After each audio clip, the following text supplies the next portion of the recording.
Queridos estudiantes, espero estén llevando una excelente semana. Bienvenidos a la sesión número 11. Esta es nuestra penúltima clase. Terminada esta clase, nos queda pendiente una sesión donde vamos a hablar acerca de la ética de nosotros como investigadores.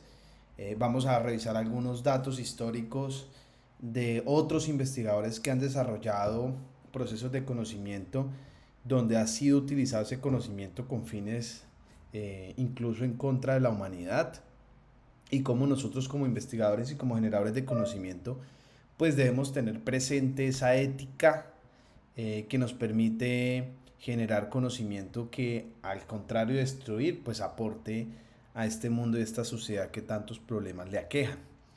El día de hoy vamos a hablar de la evaluación y criterios de la investigación. Vamos a estar hablando el grueso de la clase sobre las fuentes de información que nosotros consultamos, que ya las sabemos consultar, que ya las sabemos referenciar, ya las sabemos citar, pero nosotros también debemos ser muy críticos y muy analíticos acerca de esa información que nosotros vamos a tomar como cierta para nuestros procesos de investigación. Es muy fácil para cualquiera de nosotros crear una página web y empezar a publicar información sin ninguna revisión, con sesgos, por ejemplo, ideológicos, por ejemplo, o con creación de falsas noticias que otra persona puede utilizar y puede tomar como cierta y incurrir en faltas o en resultados erróneos dentro de sus procesos de investigación a causa del uso de este tipo de información que no está verificada. Entonces vamos a hablar un poco acerca de eso y de cómo identificar. Eso lo haremos en nuestro primer subtema, que es el tema de fuentes de información. Luego vamos a hablar de criterios de calidad. Vamos a reforzar un poco, lo alcanzamos a ver en alguna de las clases, de esos criterios básicos que tienen esas fuentes importantes de investigación, en este caso las revistas científicas, para que nos permitan hacer eh, publicación de nuestros resultados, y de por qué, y ahí vamos a hacer un poquito de énfasis, deberíamos nosotros siempre consultar en ese tipo de bases de datos y no en cualquier página web o en cualquier comunicado de prensa que encontremos por ahí. A veces eso en primera medida nos facilita, ¿no? Uno googlea, nos salió Wikipedia o nos salió una nota de prensa y nos mostraron súper resumido la información que nosotros tenemos, pero no necesariamente esa es la respuesta correcta y basada en datos reales, y más adelante es que terminamos teniendo problemas. Entonces sí, insistir mucho en el uso de bases de datos especializadas, donde esa información que esté allí pues esté verificada, esté validada por unos pares, por unos expertos que garanticen que esa información pues es idónea. Y vamos a estar hablando, como ya es costumbre, de ejemplos que nos permitan interiorizar ese conocimiento acerca de fuentes y de criterios. Hoy les traigo un video de un caso que está pasando en Colombia, eh, y me voy a detener un poco acerca de ello, que es un tema que es de actualidad y que creo que en los próximos años nos va a mover mucho, nos va a cambiar mucho nuestros sistemas de movilidad. De hecho ya están pasando algunos cambios. Hay un componente importante de política pública. Gustavo Petro, como presidente de Colombia, ha impulsado mucho el tema de esta renovación energética y este cambio de modelo de matriz energética. A muchos les gusta, a otros no les gusta, otros creen que lo están haciendo bien, que se está haciendo mal, pero está pasando. Y hay muchas cosas que están pasando en torno a ello.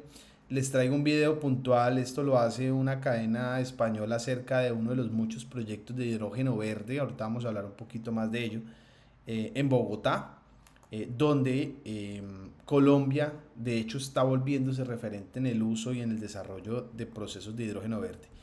Y como siempre, en los diferentes ejemplos que pongo y casos que pongo, pues una oportunidad más para que nosotros como investigadores desarrollemos procesos con toda esta transformación energética que se viene. Entonces vamos a ver el videito y ya continuamos y hablamos un poco acerca del hidrógeno verde. Formación energética. La transformación energética avanza en Bogotá. Particularmente nosotros vamos a producir acá hidrógeno verde. Es parte de un proyecto piloto que busca que en los próximos meses... Un segundo, creo que lo tengo aquí precargado también, porque he tenido muchos problemas de conexión. los próximos meses ruede por las calles de la ciudad un bus impulsado por hidrógeno verde. Entonces los dos insumos principales que tenemos para este sistema es agua y electricidad. Son las dos materias primas de todo el proceso. ¿Y qué hacemos? Tomamos el agua y rompemos la molécula de agua con una corriente de electricidad. Ahí la dividimos y obtenemos los dos componentes que son el hidrógeno y el oxígeno. El oxígeno lo vamos a liberar al ambiente y el hidrógeno lo pasamos por un proceso de compresión y almacenamiento para que quede listo para la dispensación hacia los buses. El electrolizador alimentado por paneles solares permite generar cerca de 3 kilos de hidrógeno por hora para dotar al bus de 30 kilos del gas para una autonomía de 400 kilómetros, una apuesta que sitúa a Colombia como uno de los países pioneros en América Latina, como explica Jamie Baez de la compañía estatal petrolera. En esta prueba hemos trabajado con una compañía colombiana que se llama Fanalca. Gracias a ellos se ha podido ensamblar este bus, que es el primero en Colombia y en Latinoamérica que se hace con mano de obra local. Pero la apuesta por el hidrógeno va más allá de la movilidad urbana. El país pretende convertirse en una de las principales fuentes de hidrógeno verde para el mercado europeo.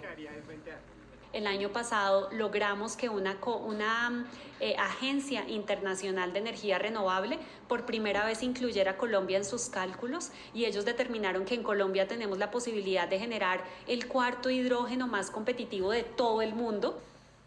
Eso ha hecho que Colombia se sitúe en el mapa del hidrógeno verde a nivel global. En el departamento de La Guajira, una empresa alemana representada en Colombia por Juan Sebastián Poveda busca producirlo para exportarlo. El potencial de hidrógeno verde en Colombia es superlativo.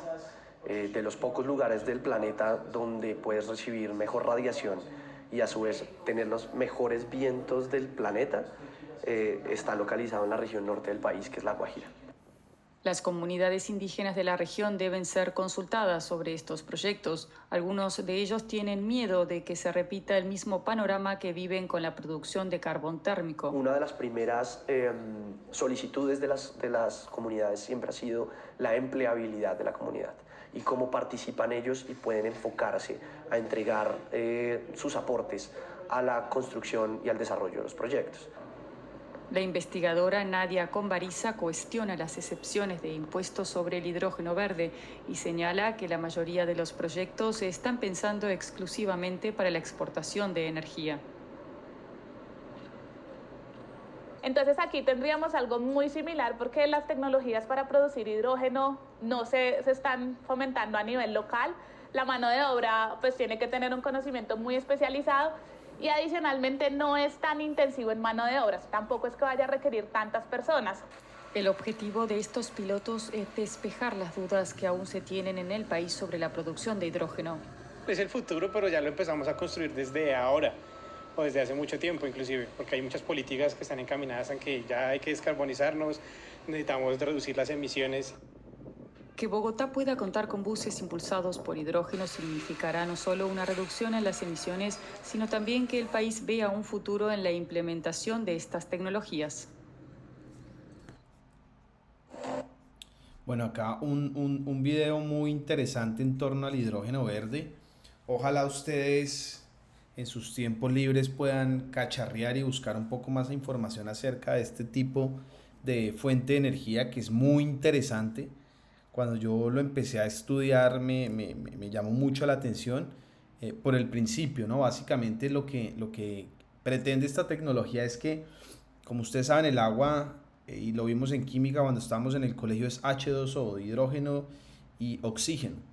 Entonces romper esa molécula y extraer ese hidrógeno, el oxígeno se libera y se utiliza pues como oxígeno y se queda con el hidrógeno. La forma en la que se rompe esa molécula, ahí es donde está uno de los principales meollos del asunto y una de las principales líneas de investigación, y es, si lo hacen a través de fuentes de energía renovables como la electricidad o la eólica, ese es el hidrógeno que se llama verde, porque no se necesita de fuentes fósiles, de combustibles fósiles tradicionales para obtener esa partícula y no se está contaminando. Hay otro hidrógeno que se llama hidrógeno azul, por ejemplo, que utiliza gas como combustible para hacer esa separación, y hay otros tipos de hidrógenos que son más contaminantes. Pero Colombia, y aprovechando, como lo decía ahí alguno de los interlocutores de la empresa alemana que está en La Guajira, pues tiene un potencial gigantesco con La Guajira. La radiación solar que hay en La Guajira durante los 12 meses del año, la cercanía con el océano que genera unas fuentes de vientos también significativas durante todo el año, pues es una muy buena fuente de energía y hay mucho por investigar. Lo que pasa es que en nuestro país pues hay muchos temas por resolver y uno de esos es, ustedes sabrán que muchos de estos proyectos energéticos cuando llegan a las comunidades y a las regiones, pues en ocasiones lo que suele pasar es que hacen más daños que beneficios y ese tipo de cosas pues se tienen que remediar. Allá hacían mención acerca de lo que ha pasado con Cerrejón en La Guajira, donde las comunidades pues no se han visto beneficiadas de la extracción de ese carbón que se hace allá en Cerrejón y más bien al contrario pues han tenido problemas, dificultades con temas de agua y demás. Entonces sí que tenemos esa ventaja con La Guajira, pero hay que saber utilizarlo. Volviendo al tema del hidrógeno, entonces una vez se separa esa molécula de hidrógeno, eso es un gas y ese gas se carga en estos vehículos. No solo se utiliza para transporte público, si ustedes buscan un poco en internet, en España ya hay vehículos de marca reconocida, si no estoy mal, Hyundai y Toyota, que ya tienen vehículos que se cargan no con gasolina, no con electricidad, sino con gas de hidrógeno. Entonces este hidrógeno se carga dentro de los vehículos y esto tiene unas celdas que se llaman celdas de hidrógeno y lo que hacen es ese hidrógeno mezclarlo con el oxígeno, con el aire que está circulando y genera en esa combinación nuevamente una molécula de agua que es un residuo, se bota y en ese proceso físico-químico se generan electrones y se genera flujo de electricidad. Entonces es súper eficiente porque carga uno el vehículo con hidrógeno, el residuo no es humo ni dióxido de carbono ni gases contaminantes, sino que es agua y se está generando electricidad con la cual funcionan los motores. Esta es una de muchas alternativas. Colombia le está apuntando mucho a este tema. Y ahí vuelve otra vez más oportunidades para nosotros como investigadores. Bueno, vamos a tener vehículos de este tipo. Y este tipo de vehículos, ¿qué mantenimiento requiere? ¿Será que necesitamos estaciones de carga de hidrógeno? Oye, ¿por qué no nos pensamos en unas celdas, en unas baterías de hidrógeno que sean intercambiables entre buses para que el proceso de carga sea rápida? ¿Por qué no pensamos en la generación de nuevas formas y sistemas de separación de esa molécula de hidrógeno? Es decir, las posibilidades son muchísimas. Ecopetrol está apuntando muchísimo a este tipo de energías. Con las nuevas políticas públicas del nuevo gobierno se han focalizado y han destinado bastante recurso en torno a hacer investigación y desarrollo de este tipo de sistemas. Aún hay mucho por investigar y por discutir. El hecho de que sea verde, lo llamemos verde por utilizar paneles solares, pues ahí ya no es tan verde, porque los paneles solares generan residuos, porque tenemos baterías, esas baterías siguen siendo contaminantes, esas baterías son de litio. El proceso de fabricación de un panel es contaminante, el proceso de fabricación de las baterías es súper mega contaminante. Entonces sigue siendo un poco la discusión, pero hay mucho por explorar. Los invito también que busquen el triángulo del litio, algo muy interesante. Las baterías, usted sabe que la tecnología actual es el litio. Y hay una zona entre Bolivia, Chile y Argentina donde se dice que está cerca del 60% del litio disponible en el mundo. Y ya están haciendo explotación. Y las empresas alemanas y chinas sobre todo están llegando allí a hacer explotación. Pero está pasando lo mismo que pasa en las comunidades como el caso del Cerrejón. Se están llevando todos los recursos y no están beneficiando a las comunidades. Entonces también vuelve otra vez un tema ético ahí, ya que hablamos de ética al inicio de esta clase. Entonces quería abrir hoy la clase con este tema, el tema de hidrógeno verde como una oportunidad más de investigación. Y en torno a esto hay muchos mitos, en torno a esto hay mucha información falsa, hay mucho fake news. Y si nos vamos a meter en líneas de investigación de este tipo que son tan novedosas, donde la actualidad es muy importante porque cada día se están investigando, se están generando nuevo conocimiento, nuevos resultados. Entonces hay una serie de fuentes de información que nosotros vamos a requerir para hacer investigaciones en esta área, que va a exigir que nosotros aprendamos a identificar y a conocer esas fuentes de información idóneas para el desarrollo de nuestras investigaciones. Y ese precisamente es el tema que vamos a empezar a hablar el día de hoy. Cuando hablamos de fuentes de información, si bien yo he recalcado en las diferentes clases de utilizar esas bases de datos especializadas, Google Academic, Redalix, Cielo, todas esas bases Scopus que vimos en las primeras clases, pues sí es cierto que existe otra información que no está allí depositada y que es muy importante y muy valiosa: videos, internet, notas de prensa. Sin embargo, esas puntualmente, las que están online, las que están web, y en esto vamos a hacer mucho énfasis en esta clase, pues hay que cogerlas con pinzas, hay que tener mucho cuidado de esas fuentes, porque podemos tener datos erróneos porque no tienen la misma verificación que tiene un artículo que nosotros publiquemos en una revista. Entonces, acerca de esas fuentes y de esos lugares donde extraemos la información es de las que vamos a estar hablando el día de hoy. Y aquí hay algunas características que deben tener esas fuentes y algunas preguntas que deberíamos hacernos nosotros al momento de consultar esas fuentes. La primera, pues, es qué tan fiable es esa fuente, que esa información que está ahí, qué tan fiable es para nosotros, qué tan real es esa información. Y aquí hay algunas preguntas que deberíamos hacernos. ¿Es una publicación académica o de divulgación general? Es lo primero. Sabemos que si es una publicación académica, fácilmente nosotros podemos ir a consultar esa revista, ver qué cuartil hace parte, que ya lo sabemos hacer, ver cómo está ese posicionamiento dentro de esos rankings de revistas, y eso nos va a dar un poco de certeza o mucha certeza de que esa información que está allí pues ha sido revisada por un grupo de pares académicos, de profesionales. En el caso de que hablemos de que son fuentes de divulgación general, una página web, un artículo, una noticia que salió en prensa, que salió en radio, pues ese tipo de información son la que debemos tomar con mucho cuidado. Debemos nosotros conocer quién es el editor, quién es el que está generando esa fuente.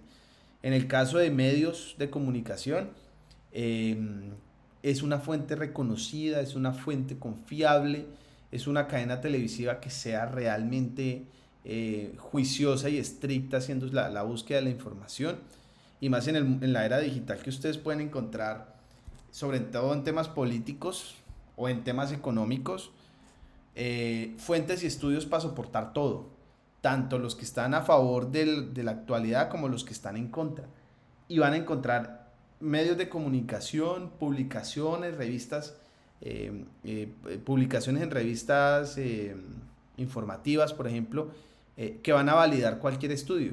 Un profe decía, para un estudio, otro estudio, y siempre vamos a encontrar estudios que quitan la verdad que un estudio está diciendo que es.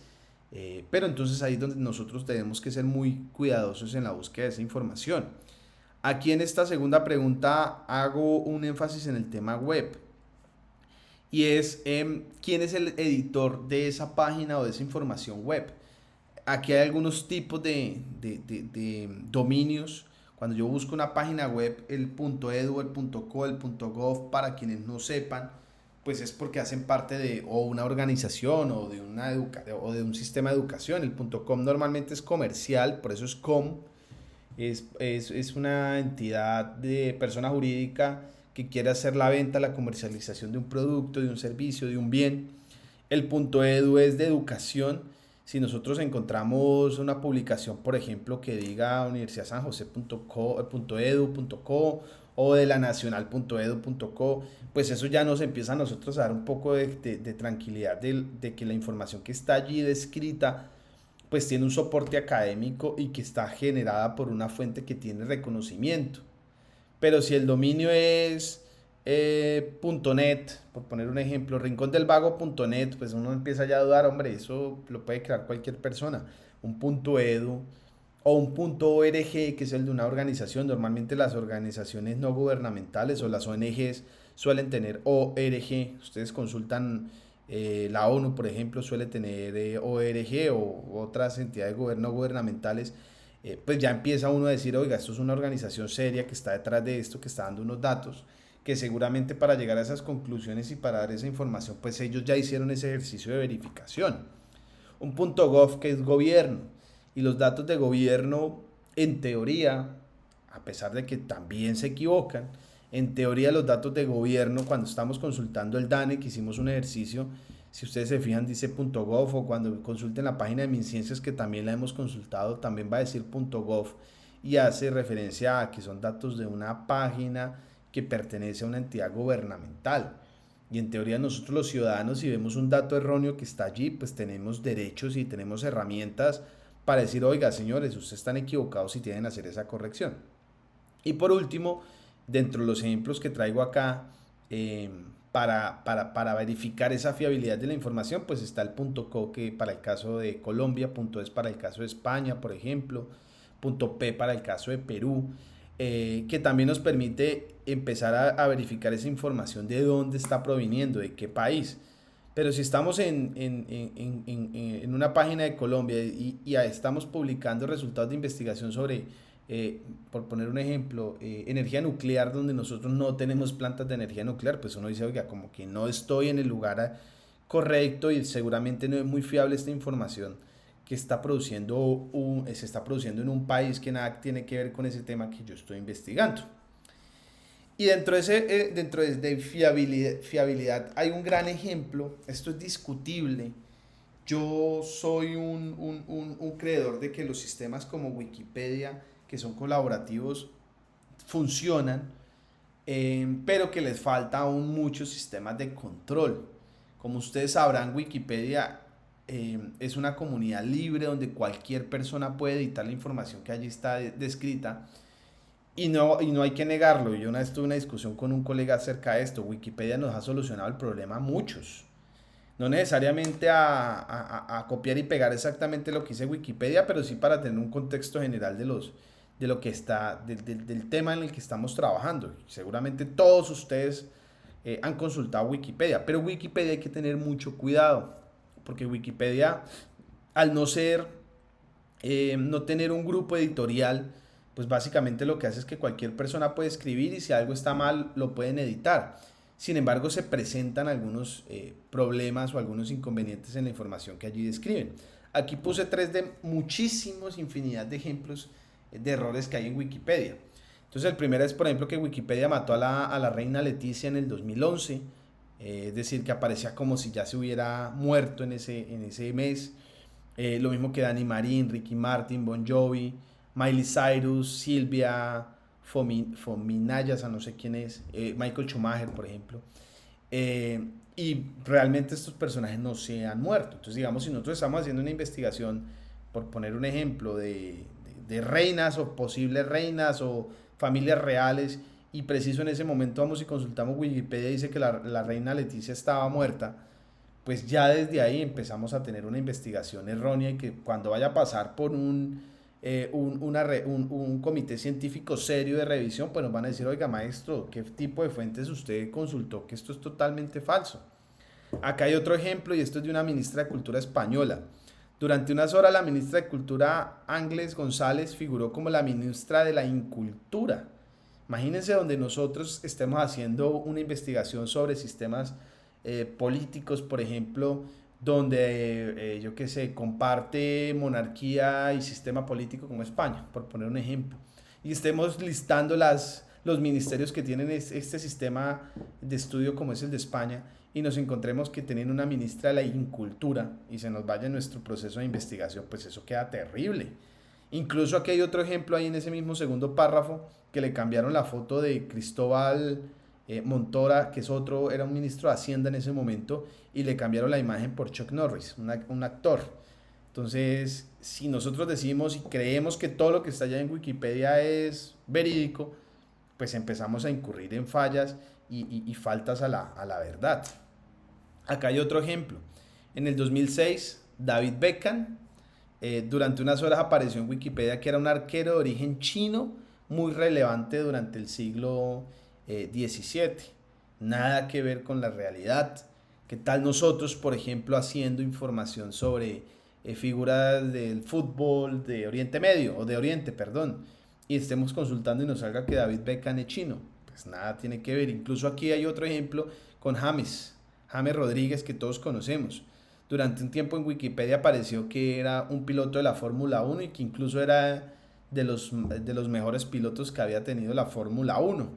Imagínense ustedes, una vez más, haciendo investigaciones donde ese tipo de temas lo tengamos que tocar y nos crucemos con este tipo de información. Entonces, si bien Wikipedia me parece que es una muy buena idea de enciclopedia libre, donde todo el mundo que tenga un conocimiento pueda editar y pueda empezar a crear información, desde mi punto de vista, sin desconocer que es muy útil y a todos nos ha servido, el que me diga que no, no le creo, porque todo el mundo hemos consultado Wikipedia, siento que le faltan aún muchos más sistemas de control que permitan mejorar este tipo de errores, ¿sí? Y esto acá que estoy diciendo, puede que lo pongamos en una revista, lo pongamos en uno de nuestros trabajos y nos digan por mucho, no está aprobado porque las fuentes son erróneas. Pero imagínense donde estemos trabajando en un tema de medicina y que a partir de la información que extraímos de Wikipedia que sea falsa, hagamos una mala formulación de un reactivo, por ejemplo, y afectemos incluso la vida o le hagamos daño si estamos, digamos, en la industria farmacéutica, pues es gravísimo. Entonces ahí nuevamente vuelve y retomamos el tema de por qué es importante la fiabilidad de esas fuentes. El segundo componente de esas fuentes que deberíamos nosotros revisar es la validez de esa información. Y más en un mundo como en el mundo que estamos, donde crear fake news, donde crear información falsa, pues es supremamente fácil. Entonces aquí hay algunas preguntas que deberíamos hacernos nosotros cuando estemos enfrentados y tengamos dudas de esas fuentes de información. ¿Las ideas expresadas tienen sentido o conexión entre sí o son contradictorias? A veces es muy fácil identificar un documento técnico con un criterio de validez bajo, porque la información que está dentro del documento, si uno la lee con juicio, pues empieza a contradecir. Entonces uno empieza a decir, hombre, eso no tiene sentido. Una investigación seria, un proceso serio de generación de conocimiento y de información, pues no se va a contradecir, y más si se supone que ha pasado por procesos de revisión. Entonces esa sería la primera alerta que nos debería generar. Oiga, ¿cómo así? Venga, busquemos en otro lado y comparemos, porque si ellos mismos se están contradiciendo no tiene sentido. Que las técnicas utilizadas en la obtención de datos, y aquí volvemos al tema de metodología en un proceso de investigación, son las apropiadas para el tema. Buscaron el grupo poblacional y la muestra adecuada, la forma en la que se tomaron los datos fue adecuada, o simplemente se hizo a la ligera y no se tomaron unos requerimientos mínimos en esa toma de información. Entonces ahí ya también nos debe generar la alerta. Oiga, esta investigación que estoy consultando, este documento, tiene falencia en ese protocolo de obtención de datos, algo está pasando acá. Y más si es un tema científico, cuando pasen ustedes por una revisión de pares académicos, de una lo van a identificar y le van a decir, oiga, eso no tiene sentido lo que usted está diciendo. Entonces es una segunda alerta que nos debería nosotros generar. Que el artículo publicado haya sido revisado por un comité editorial, pares y demás, eso sí que es muy importante, y por eso una vez más retoma relevancia nuestras revistas científicas, porque ellas sí o sí están revisadas por un comité editorial. Ustedes pueden hacer, o yo puedo hacer una investigación y coger y publicarla en internet, y una investigación donde estoy dando un dato erróneo. Estoy diciendo, ahorita algunos ejemplos más adelante que vamos a ver, pero estoy diciendo, y eso es un caso real que pasó hace muchos años, la chicha embrutece, y todo el mundo me cree y no paso por ningún comité. Eso es un caso real, el tema de la chicha. Ahora que me acordé, cuando estaba en la Bavaria y las industrias de cervezas en el país se tomaba mucha chicha, empezaron a generar campañas publicitarias en torno a una serie de artículos y de investigaciones que nunca se desarrollaron, que concluían supuestamente que la chicha embrutecía, entonces que por eso tocaba tomar cerveza, y los que tomaban chicha eran unos indios, eran una gente que no tenía suficiente capacidades mentales y una serie de cosas que nada tiene que ver con la realidad. Y lo que hicieron fue desincentivar el consumo de la chicha y incentivar el consumo de la cerveza. Pero ese tipo de supuestos resultados de investigación pues nunca pasó por un comité editorial, un grupo de científicos o de evaluadores, o por un grupo de pares académicos. Yo les hablo harto a ustedes de pares académicos. Básicamente, si yo soy un investigador en X área con tal formación y lo que hago es que 1, 2, 3 pares académicos, es decir, con mi misma formación, con mi misma línea de investigación, pues hagan la revisión del documento que yo estoy sacando. Y frente a este tema de validez de la información y focalizándonos en el tema de las fake news, aquí traigo uno de muchos ejemplos que existen de noticias que de un momento a otro empiezan a difundir Raimundo y todo el mundo y resulta que no tienen ninguna validez, y más en la era digital. Aquí tengo un ejemplo de Claudia López, este lo extraje incluso de la página de la alcaldía, donde en cuestión de segundos, de minutos, aquí por poner un ejemplo, 5 revistas, aquí hay uno, el primero creo que es Nación, Infobae, está RCN, está El Tiempo, la FM, Nuevo Siglo, que se supone que son fuentes verídicas, pues publicaron esta noticia donde decía que la alcaldesa se gastó 1 billón de pesos en publicidad. ¿Ustedes saben qué es 1 billón? 1 billón es 1 millón de millones. O sea, eso es una cifra absurda de plata. 1 millón de millones. O sea, 900 mil millones, súmele 100 mil millones más. O sea, esa es una cifra absurda para gastarse eso en publicidad. Pues eso tendría que, mejor dicho, haber llenado el país de vallas. Una cosa así. Entonces, se difundió esa noticia y por medios reconocidos. Y resulta que después tuvieron que salir a desmentir, tuvieron que salir a echarse para atrás porque era una revista, era una noticia totalmente falsa. Entonces hay que tener mucho cuidado en esa información que nosotros consultamos en internet y más en la era digital. Si revistas o si sistemas de información como la FM o como el Nuevo Siglo, que detrás tienen un grupo editorial, un grupo de revisión que se supone que hacen revisión de esa información, pues imagínense lo que pasa. Hay un muy buen documental que les quiero recomendar para los que tengan acceso a Netflix o si lo buscan en internet seguramente también puede estar, que se llama Cambridge Analytica. Se los mega recomiendo, porque ahí vamos a conocer y entender un poco de cómo funciona este tema de generación de fake news. Y ese Cambridge Analytica es una historia real, por supuesto, de la elección de Donald Trump para la presidencia de Estados Unidos y de cómo se hacía generación de noticias falsas en torno a mejorar la imagen del candidato Trump y cómo le metían inteligencia artificial. No hay que desconocerlo, pilos sí son muy pilos, y Cambridge Analytica era la empresa que se dedicó a hacer ese tema. Entonces ellos hacían, por ejemplo, en los Estados Unidos, en los estados del oeste, por poner un ejemplo, había una mayor discriminación racial, ¿cierto? Y querían atender a esa comunidad en específico que era discriminadora y entonces decían que la candidata que estaba en ese momento compitiendo con Trump, a ellos les hacían llegar noticias falsas puntuales en torno a que esa candidata puntual era una antidiscriminadora, por ejemplo, para que el voto lo empezaran a direccionar hacia otro lado. Pero lo mismo hicieron con temas de género, lo mismo hicieron con consumo, lo mismo hicieron con empresas, y cómo montaron un sistema completo a través de Twitter, Facebook, Instagram y medios de comunicación para generar noticias falsas, pero noticias falsas hechas a la medida de los electores para que esos electores empezaran a cambiar su intención de voto.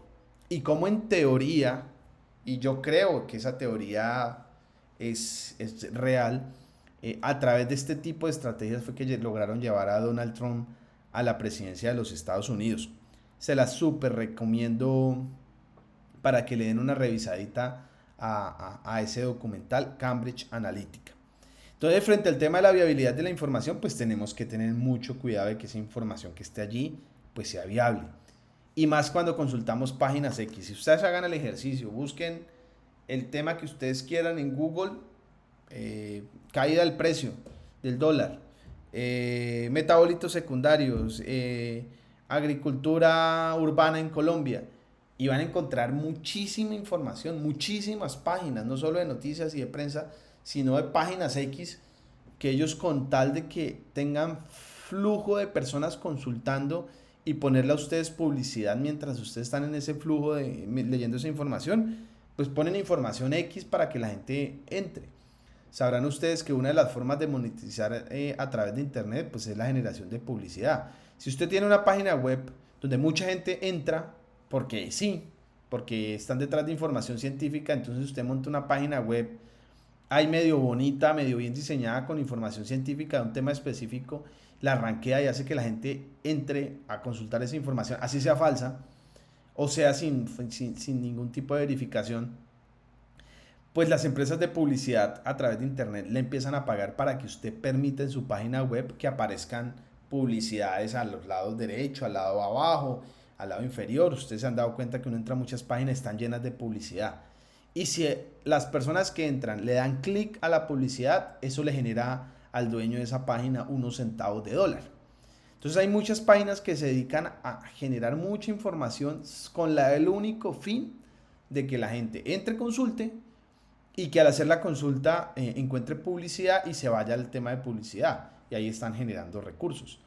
Entonces, por eso existen muchas páginas que uno diría, oye, ¿quién es el desocupado que pone a hacer esta página y a poner este tipo de información que nada tiene que ver con la realidad? Pues siempre hay un fin y el fin es, en ese caso, económico.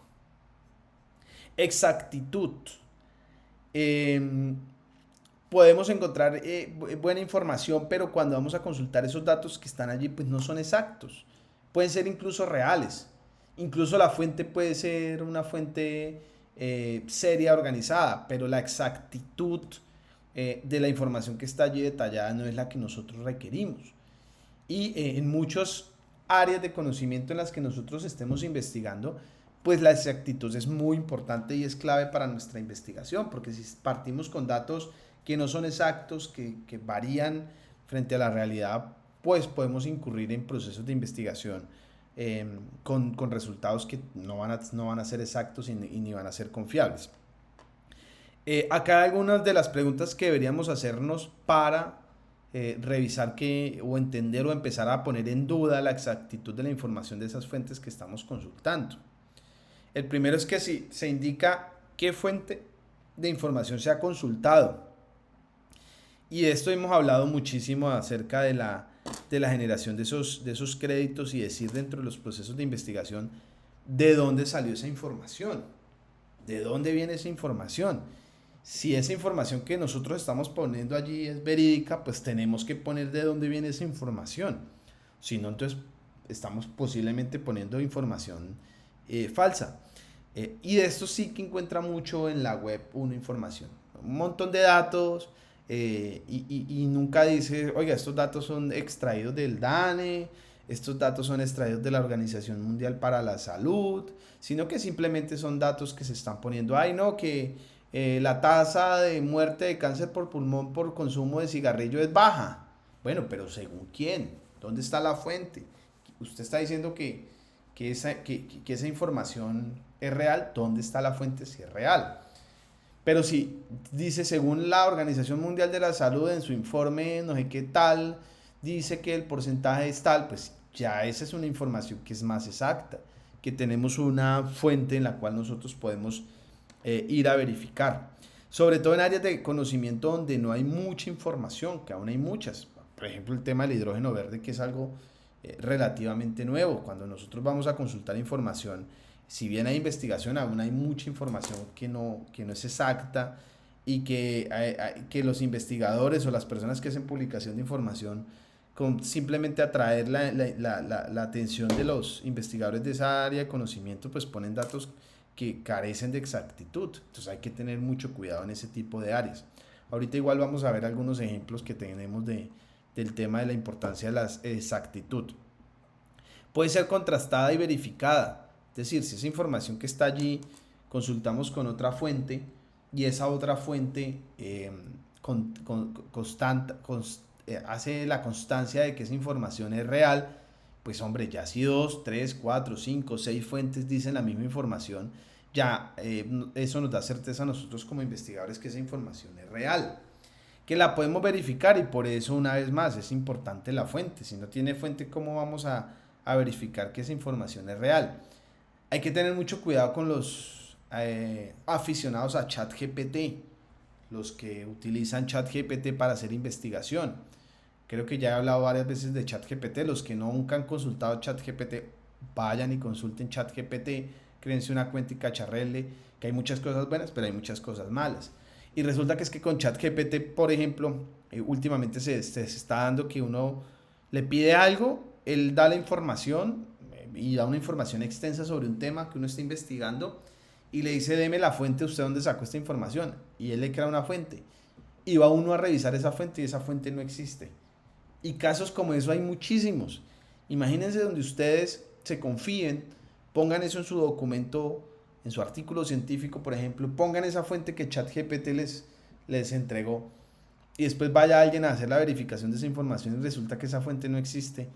Pues eso está mal, eso es, empezando que es vergonzoso, con falta ética, con falta de exactitud, con falta de todo. Entonces sí que debe estar esa fuente y debe estar esa herramienta para poder hacer esa verificación. Si hay errores gramaticales o ortográficos, o sea, si ustedes se cruzan con un artículo por ahí que pinta científico decente y tiene errores gramáticos o de ortografía, de una, descártenlo. Porque para que uno haga la publicación de un artículo, se lo devuelve la corrección de estilos y los encargados de hacer la edición 10.000 veces si es necesario hasta que todo esté totalmente perfecto. Pero si ustedes empiezan a ver errores ortográficos, gramaticales, pues de una eso les debe prender a usted la alerta. Uy, venga, esperen un segundo porque si esto es una fuente seria no debería tener esto. Y no solo en artículos, ¿no? Sino también en una nota de prensa, por ejemplo, o en un informe técnico, o una estadística que dé una entidad gubernamental. Si ustedes empiezan a ver que hay errores gramaticales y que son repetitivos, pues hombre, eso ya debería empezar a generar la alerta. Acá hay algunos ejemplos. Me encontré unos estudios bastante curiosos donde la exactitud, la ética también ha estado como mal, el sesgo ha estado como presente en estas investigaciones, y estos son casos reales que han pasado para que entendamos un poco de cómo fue vigente durante mucho tiempo investigaciones que faltaban a la verdad y faltaban a la ética y no eran exactos. El primero es un estudio de la relación entre el cigarrillo y el cáncer de pulmón. Sabrán ustedes que la industria del tabaco pues es una industria fuertísima, es una industria gigante donde se mueven muchos recursos y ellos tienen muchas influencias. Y resulta que el mundo científico pues también se vio afectado por este tipo de investigaciones. Entonces hay muchos estudios aquí en la década de los 50, en este ejemplo puntual, donde la industria tabacalera, la misma industria financiaba procesos de investigación que buscaban desacreditar la conexión entre cigarrillo y cáncer. Imagínense en este mundo en el que estamos en este momento, 70 años después, pues esto para mí cuando me lo crucé me parecía irónico, me parecía hasta bobo decir que no tiene relación. Pero en ese momento, y más si había una investigación y unos investigadores detrás, en teoría desarrollando un proceso de investigación con todos los pasos que hemos visto, que le está generando conclusiones y están mostrando esas conclusiones donde dicen que no tiene nada que ver el cigarrillo con el cáncer de pulmón, y eso es lo que está en el conocimiento disponible. Pues muchas otras investigaciones seguramente tomaron esa información y sobre esa información basaron el desarrollo de sus procesos de investigación. Una investigación no exacta, una investigación con baja ética. Esta industria tabacalera, y hago el paréntesis, son los que están impulsando, por ejemplo, en Colombia, dicen, ¿no?, los conocedores, detrás de bambalinas están ellos impulsando el tema de la legalización del cannabis de carácter recreativo, porque pues ellos han ido evolucionando y saben que hacia allá hay una muy buena oportunidad de negocio. De hecho, en Estados Unidos están muy metidas las grandes tabacaleras con el tema de consumo de cannabis. Entonces son ellos los que están impulsando y todavía siguen siendo muy poderosos. Incluso ellos pueden llegar a generar investigaciones con sesgos en torno al tema de cannabis. Yo no soy un experto en el tema de cannabis recreativo, sé algo más de cannabis medicinal, pero es posible que ustedes encuentren investigaciones tanto que digan que consumo recreativo de cannabis es la puerta, y los papás lo suelen decir, ¿no?, la puerta a otras drogas, como encontrarán otros estudios que refutan esa información. Vaya usted a ver detrás de esas investigaciones quién las están financiando y con qué intereses se están haciendo. ¿Será que nuevamente la industria tabacalera está detrás haciendo investigaciones de este tipo y más con esta experiencia que ya tienen ellos y con este antecedente que tienen ese tipo de industrias? una vez más, si estamos en tema de cannabis, pues hay que tomar con pinzas, y más que hay unos temas económicos ahí de por medio, pues que están en juego. Entonces hay que tomar con cuidado esa información. Esta segunda, que también en este momento, ya en este siglo XXI como estamos y con toda la investigación, pues me parece absurda. Pero imagínense que hubo investigaciones, sobre la raza y la inteligencia, que trataban de relacionar la raza con la inteligencia, qué razas eran más inteligentes que otras. Pero imagínense que esta investigación estaba en ese momento en un entorno donde había racismo, por ejemplo, y habían grandes sesgos y errores metodológicos, lo pone aquí en el ejemplo también, y que eso han sido ampliamente desacreditados por la comunidad científica. Pero en su momento, estos científicos que desarrollaron esta investigación, pues generaron esas conclusiones, y esas conclusiones eran válidas. Y seguramente, una vez más, muchas otras investigaciones las consultaron y las tomaron como reales. Pero pues eso se ha ido desacreditando. En muchas investigaciones, eso lo hablaremos en la próxima clase, cuando hablemos de ética nosotros como investigadores. Y aquí ya estamos teniendo una introducción acerca de qué vamos a hablar en ese tema de ética, y es en el tema de esos sesgos. Nosotros como investigadores, si tenemos algunos intereses de por medio, podemos sesgar nuestra investigación, y ahí está mal, ahí estamos incurriendo a la ética.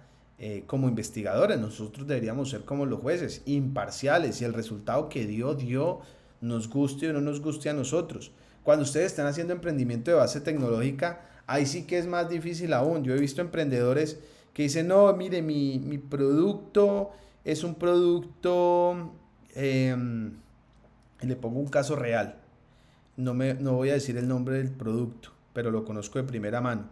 Mi producto es un aditivo de combustible que lo que hace es mejorar la eficiencia energética de su vehículo, baja las emisiones y le cuida sus pistones.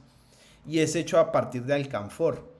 Y sí o sí, ese es el mejor producto. Y cuando estuvimos revisando un poquito el tema, pues resulta que no tenía mayor beneficio. Y hicimos unas pruebas en unos bancos, en unos laboratorios certificados, en unos motores, y realmente no tuvo mayor efecto. Y ese emprendedor puntual se negaba y decía que no, que era imposible. Claro, él detrás pues ya lleva muchos años trabajando en su producto, tenía una marca registrada, tenía ya un tema de marketing montado, ya tenía una cadena de producción, pero pues es nuestra función como investigadores, decirle la verdad, así sea que a él no le guste. De hecho, él empezó a hacer otras investigaciones tratando de refutar lo que nosotros decíamos, pero pues a la larga llegaba a la misma conclusión, es que el producto pues no servía, ¿sí? Entonces, cuando hay intereses de por medio, y sobre todo en emprendedores o en empresas económicos, pues la ética del investigador y de las investigaciones pues empieza a estar en tela de juicio, y es nosotros como investigadores pues hacer respetarla y sacarla siempre adelante. Y un tercer caso es la investigación sobre la supuesta conexión entre las vacunas y el autismo, una enfermedad o una condición especial que tienen algunas personas. Y básicamente lo que querían es, en los 90, esto no es muy lejos, comprobar que la vacuna del sarampión, las paperas y la rubiola tenían relación con el autismo. Sin embargo, se descubrió que estas investigaciones tenían sesgos y no se sustentaban en evidencias sólidas. Las posteriores investigaciones han demostrado que no existe una conexión entre ellos. Una vez más, una investigación con seguramente unos sesgos de por medio. Si nos ponemos a investigar, quién sabe qué habrá detrás, de pronto habrá industria farmacéutica, o quién sabe qué tipo de investigación, o quién estaba financiando esas investigaciones para llevar los resultados de esa investigación hacia allá. Otro de los componentes es el tema de la actualidad. Y cuando estábamos consultando artículos en las bases de datos, yo les decía a ustedes, traten de no buscar artículos por allá de los 90, de los 80, a no ser que sea un área de conocimiento que no tenga mayor movimiento o mayor investigación constante.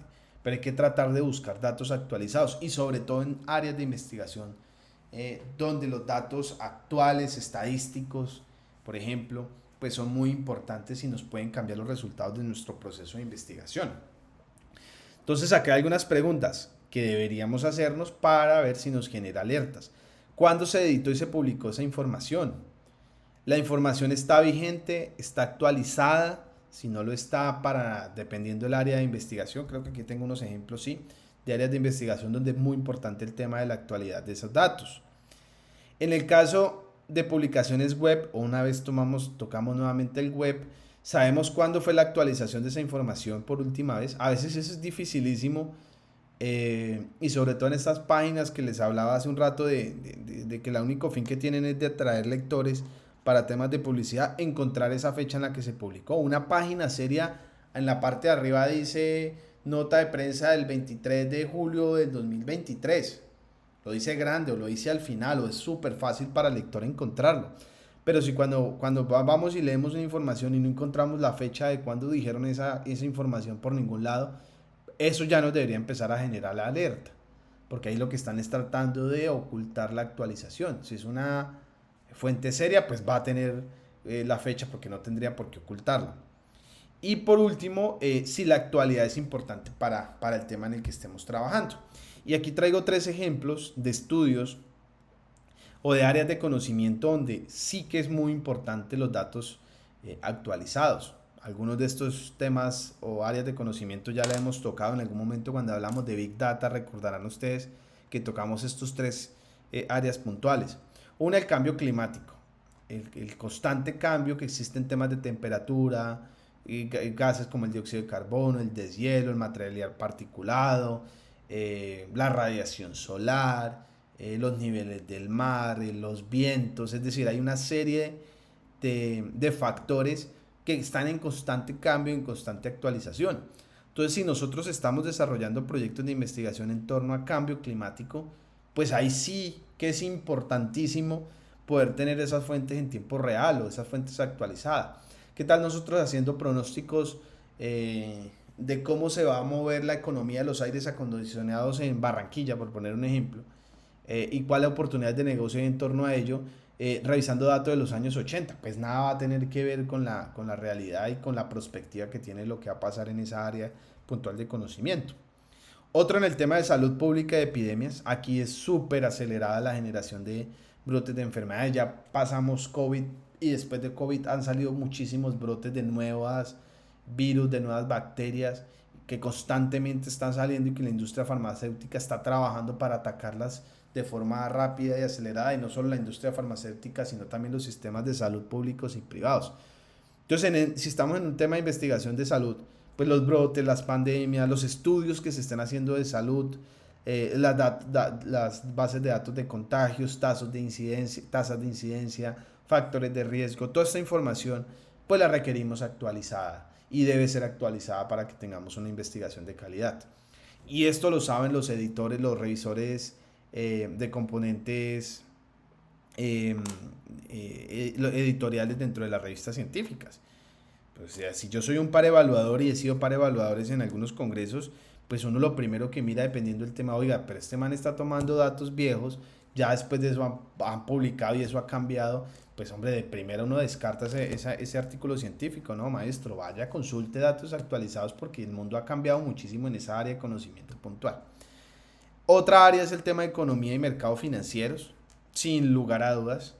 El tema de tasas de interés, de indicadores de empleo, producción industrial, cómo cambian las divisas. Hoy tenemos un dólar a, 3.800 y en 10 meses está a 5.000 pesos o viceversa. Cómo cambia esa tasa de interés de los bancos centrales, cómo los datos de inflación, por ejemplo, están directamente relacionados con las tasas de interés del Banco Central, y cómo el precio del dólar, de la divisa, del dólar a peso colombiano, cambia dependiendo también la inflación de Estados Unidos y de los datos de interés que tenga el Banco Central en Estados Unidos. Es decir, hay una serie de datos económicos que sí o sí se necesitan súper actualizados, y además que muchos de estos datos no se pueden predecir. Hay grandes economistas que se dedican a tener mucha información para predecir, por ejemplo, el cambio del dólar, pero nunca le pegan. O sea, es que es muy difícil porque hay muchas variables. Otro de los puntos a tener en cuenta es el punto de vista, y el punto de vista de los investigadores. Y aquí volvemos a retomar el tema de qué tan sesgadas pueden ser esas investigaciones que nosotros tengamos, ¿sí? Cuál es el punto de vista que nosotros tenemos como investigadores, y si estamos sesgados y si tenemos el interés de ocultar o de transmitir información que no es. Entonces, una vez más, aquí hay algunas preguntas que debemos nosotros preguntarnos. ¿Cuál es el propósito de esta información? La información que estamos consultando es una información con fines académicos, con fines publicitarios, políticos. Quieren manejar opinión, por ejemplo. Está pensada para persuadir. Sí que hay mucha información que está enfocada y desde la redacción se da uno cuenta que lo que están tratando es de que uno como lector se persuada y se convenza de una información que no es, ¿cierto?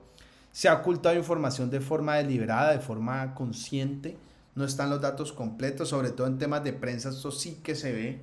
Ustedes consultan sobre una noticia de actualidad, una fuente de prensa que sea de derecha, por ejemplo, si hablamos de política versus izquierda, la forma en la que toman la noticia es totalmente diferente y los datos que muestran es totalmente diferentes y hay un ocultamiento de datos o de información con el fin de que valide ese concepto y esa hipótesis que está planteando esa noticia. Entonces hay que tener también mucho cuidado acerca de esa información que se está ocultando de forma deliberada. Si ustedes ven que los datos no están completos o el punto de vista del análisis no está completo dentro de todo el contexto, pues de una vez les debería generar alerta. ¿Qué lenguaje se utiliza? Sobre todo en temas académicos, cuando estamos hablando de temas académicos, ustedes encontrarán que los artículos son muy formales, objetivos y concretos. Son claros porque están basados en datos. Mientras que un blog que consultemos por ahí, normalmente el lenguaje es más emocional, más vago, puede ser más subjetivo y con simple lectura uno dice, no, este documento carece de cualquier soporte técnico real. O sea, esto es escrito por emoción del autor. Acá hay algunos otros ejemplos de estudios donde hay un sesgo, donde el punto de vista de los investigadores pues ha tenido mucho que ver. El primero es un estudio sobre la inferioridad de la mujer en la inteligencia. Imaginen que en el siglo XIX y XX habían estudios que trataban de demostrar que las mujeres eran intelectualmente inferiores a los hombres. Pero en ese momento, y esos investigadores y esa sociedad pues tenía un sesgo. Estamos hablando de épocas en las que había todavía una visión sexista y discriminatoria. Entonces fíjense que el punto de vista de los investigadores, incluso de la sociedad, del entorno en el que se desarrolló ese tipo de investigación, pues tenía una visión sexista y tenía unos sesgos ideológicos. Investigaciones sobre el comportamiento de los prisioneros de los campos de concentración nazis. Y más sesgos y más punto de vista y más ejemplo, a pesar de que es aterrador, pues son los nazis, ¿no? Que ellos creían y sus investigadores estaban enfocados, por ejemplo, en reproducir la raza aria de forma ágil, de hacer experimentación con judíos de fertilidad para mejorar la raza que ellos creían y pretendían que el mundo debería tener, porque era la ideal. Entonces, pues imagínense más sesgo que un nazi haciendo investigación con judíos en torno a temas raciales no existe. Y por último, las investigaciones sobre cambio climático y negación de su existencia. Esto, de hecho, todavía se ve. Hay grandes corporaciones y grandes naciones que desarrollan y financian procesos de investigación que están enfocados a negar el cambio climático simplemente con temas económicos, a minimizar el impacto, decir, oiga, eso del deshielo, eso del calentamiento, eso es puro cuento. Eso no va a pasar, no está pasando, o si va a pasar va a ser muchísimo más adelante. Déjenos explotar los combustibles fósiles. Estados Unidos es muy bueno para esto y los chinos ni se diga, que son los dos principales productores de dióxido de carbono. Donde, una vez más, el punto de vista de esas economías, de esa sociedad, pues está afectando y está incidiendo en esos procesos de investigación. Una vez más, totalmente antiéticos estos procesos de investigación.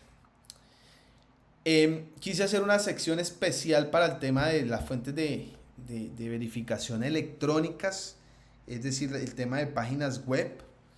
Ya lo hemos venido tocando, pero aquí hay unos componentes generales que nosotros deberíamos tener en cuenta y algunas preguntas que deberíamos tener en cuenta cuando estemos frente a una página web, a una información que esté en la web y que tengamos dudas frente a la veracidad de esa información. Uno, la autoría.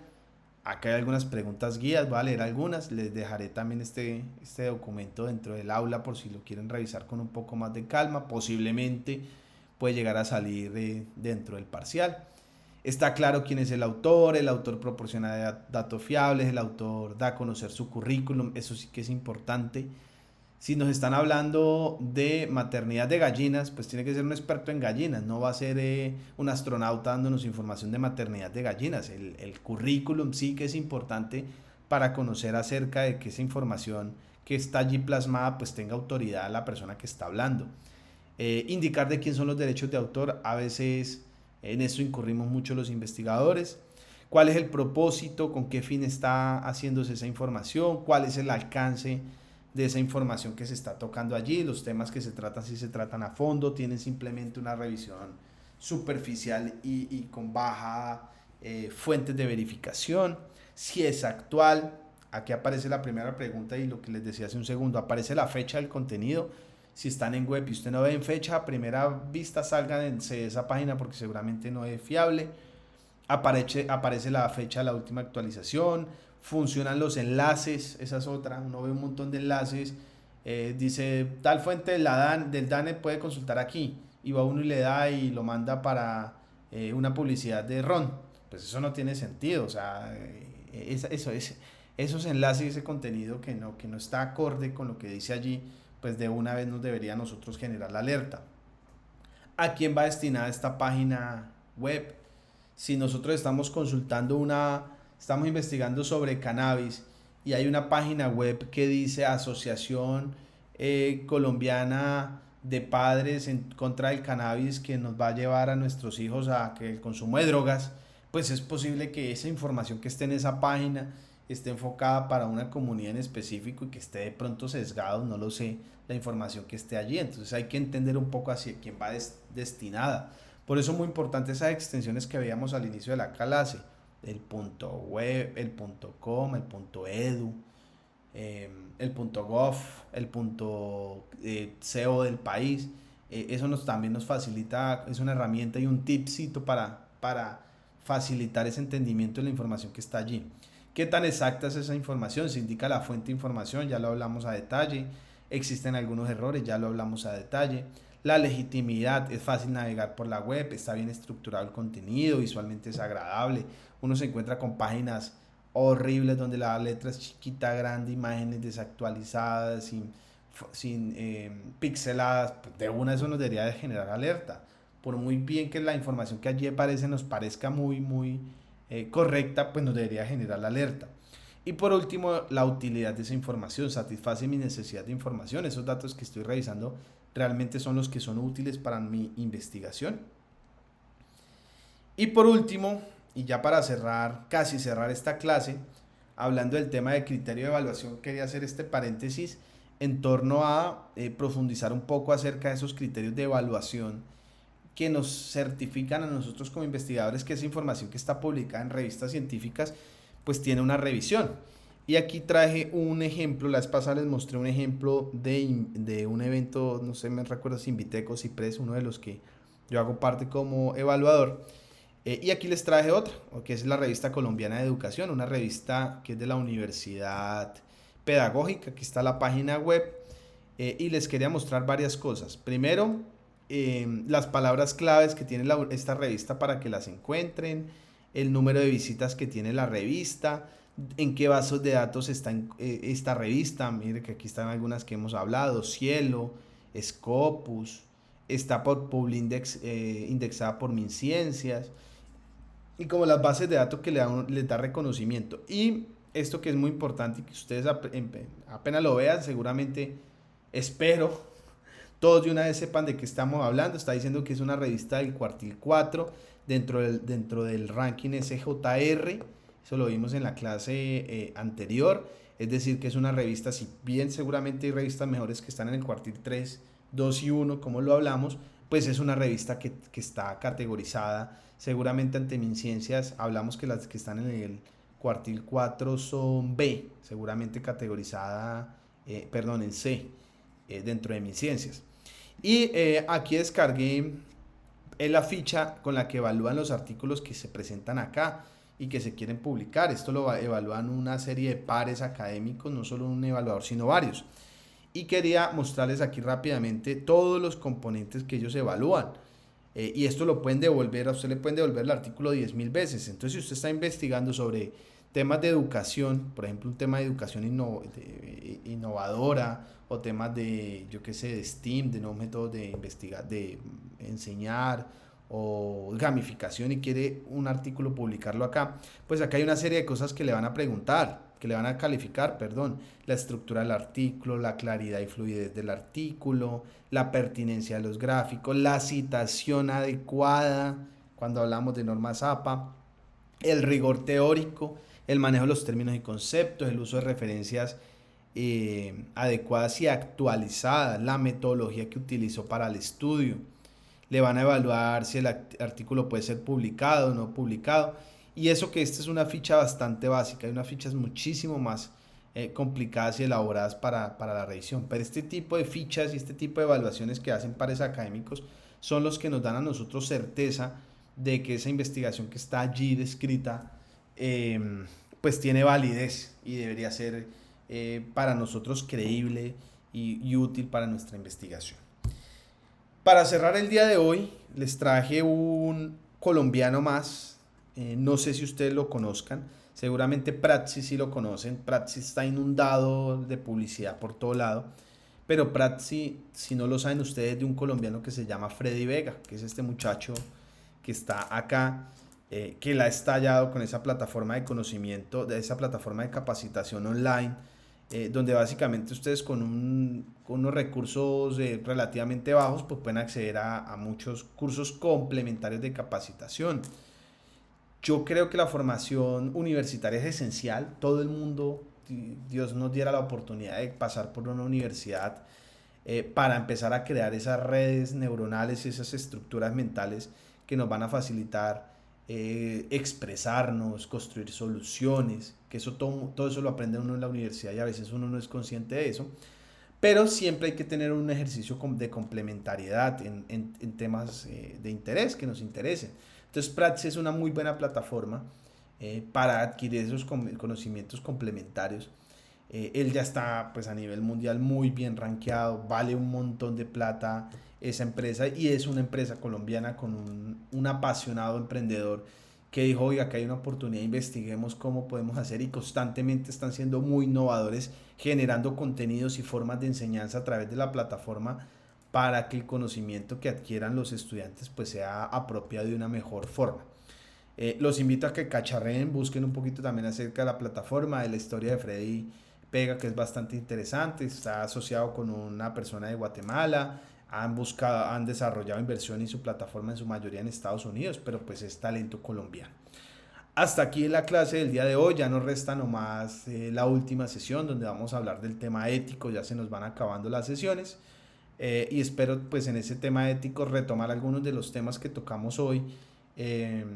Seguramente los vamos a retomar para terminar de afianzar ese conocimiento y esa conciencia de la ética que tenemos nosotros como investigadores dentro de los procesos que desarrollamos.